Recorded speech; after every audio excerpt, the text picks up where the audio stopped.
ನಿನ್ನೆ ಮಧ್ಯಾಹ್ನ ಸುಮಾರು 3 ಗಂಟೆಗೆ ಹುಚ್ಚಯ್ಯ ಎಂಬುವವರು ರಥವನ್ನು ಎಳೆಯುವ ಮೂಲಕ ರಥೋತ್ಸವಕ್ಕೆ ಚಾಲನೆ ನೀಡಿದ್ದು, ನಂತರ ಸಂಜೆ 6 ಗಂಟೆಗೆ ಸಾವಿರಾರು ಭಕ್ತರ ಸಮ್ಮುಖದಲ್ಲಿ ಶ್ರೀ ಆಂಜನೇಯ ಸ್ವಾಮಿಯ ರಥವನ್ನ ವೈಭವದಿಂದ ಎಳೆಯಲಾಯಿತು. ರಥವನ್ನ ವಿವಿಧ ಬಗೆಯ ಹೂವುಗಳಿಂದ ಅಲಂಕರಿಸಲಾಗಿದ್ದು, ಅಲ್ಲದೆ ಶ್ರೀ ಆಂಜನೇಯ ಸ್ವಾಮಿಯ ಉತ್ಸವ ಮೂರ್ತಿಯನ್ನ ರಥದಲ್ಲಿ ಪ್ರತಿಷ್ಠಾಪಿಸಿ ಜಯಘೋಷಗಳೊಂದಿಗೆ ರಥವನ್ನ ಸಾಗಿಸಲಾಯಿತು.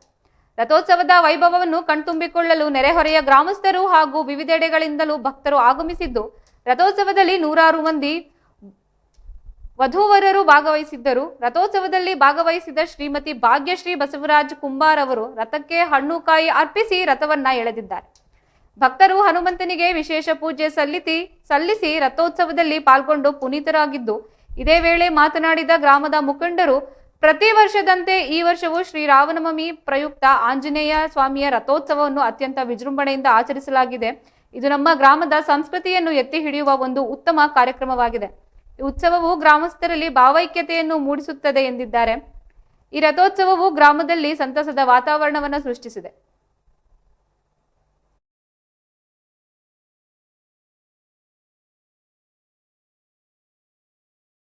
ವೀಕ್ಷಕರೇ, ನಾವು ಆಗಲೇ ತೋರಿಸಿದಂತೆ ಏನು ಹಗರಿಬೊಮ್ಮನಹಳ್ಳಿ ತಾಲೂಕಿನ ಮುಡ್ಕೂರು ಗ್ರಾಮದಲ್ಲಿರ್ತಕ್ಕಂಥ ಆಂಜನೇಯ ದೇವಸ್ಥಾನದ ನೋಡಿ ಅದು ಮೂರ್ತಿಯಾಗಿದೆ. ಅದು ಬಹಳ ಹಿಂದಿನ ಕಾಲದಿಂದಲೂ, ಯಾಕೆಂದರೆ ಪೂರ್ವದಲ್ಲಿ ಈ ಮೂರ್ತಿಯನ್ನು ಭಕ್ತಾದಿಗಳು ಮಾಡಿಸ್ಕೊಂಡಿರ್ತಾರೆ.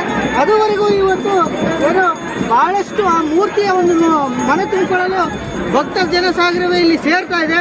ನೀವು ನೋಡ್ತಾ ಇರ್ಬೋದು ಯಾವ ರೀತಿಯಾಗಿ ಒಂದು ಆ ಮೂರ್ತಿಯನ್ನು ಈಗ ಕೆಳಗಡೆ ಇಳಿಸ್ತಾ ಇದ್ದಾರೆ. ಆ ಕೆಳಗಡೆ ಮೂರ್ತಿಯನ್ನು ಇಳಿಸ್ಬಿಟ್ಟು ಮತ್ತೆ ಪಾದಗಟ್ಟಿಗೆ ಹೋಗಿ ಪೂಜೆ ಪುನಸ್ಕಾರ ಮಾಡಿಕೊಂಡು ಮತ್ತೆ ಬಂದು ಏನು ತಿರ್ಗ ದೇವಸ್ಥಾನದ ರಥದ ಸ್ಥಳದಲ್ಲೇ ನಿಲ್ಲುತ್ತದೆ ಅಂತ ಹೇಳ್ತಾ, ನಾನು ಒಂದು ಅಭೂತಪೂರ್ಣವಾಗಿರ್ತಕ್ಕಂಥ ಒಂದು ರಥೋತ್ಸವ ಅಂತಂದೇ ಹೇಳ್ಬೋದು. ನೀವು ನೋಡ್ತಾ ಇರ್ಬೋದು ಈಗಾಗಲೇ ದೇವರ ಮೂರ್ತಿ ಕೆಳಗಡೆ ಹೋಗ್ತಾ ಇದೆ. ಅಲ್ಲಿಂದ ಏನು ಪಾದಗಟ್ಟಿಗೆ ಹೋಗಿ ಪೂಜೆ ಮಾಡಿಕೊಂಡು ಬರುವಂಥ ಒಂದು ಪೂಜಾ ಸಾಮಗ್ರಿಗಳು ನಡೆಯುತ್ತವೆ ಅಂತ ಹೇಳ್ತಾ ಇರ್ಬೋದು.